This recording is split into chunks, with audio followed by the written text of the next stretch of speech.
How is the first capital of the Arizona Territory connected to Boston, Massachusetts? Well, let's go back. 1848 is when we basically take this land from Mexico during the Mexican-American War and the Treaty of Guadalupe Hidalgo. They start surveying the place, and right around the Granite Creek, they find gold, and that means value. And that is why during the middle of the Civil War, Jefferson Davis declares the Arizona Territory to be part of the Confederacy. Abe Lincoln's like, no, that cannot be the way that it goes. And so he sends a guy named John Goodwin to come down here and says, watch out, you're in the middle of Yavapai Apache territory.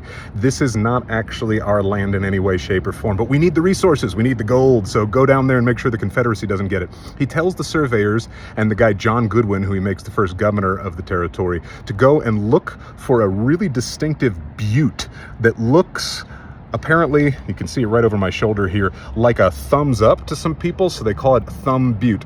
That is the probable origins of why they call it that. I really like what my tour guide from Needham, Massachusetts told me about it, though. That's our first connection to Massachusetts. Shane from Freaky Foot Tours here in Prescott. Definitely take a tour with him if you get a chance. He says there may have been a cowboy with a lisp who the first time he saw it said, man, that is Thumb Butte. And that's why it's called Thumb Butte. I like that story too much to fact check it. It's really, really a great one not to corroborate. Anyway, they named the territory after the first American to write a history of the conquest of this territory. It was a guy named William H. Prescott, and he was the grandson of William Prescott, who led the men at Bunker Hill. They don't want to pronounce his name as Prescott. That sounds too stuffy in English, so they changed the name immediately to Prescott. And here we are in Prescott, Arizona, where I'm going to be for the next week visiting my sister. More soon.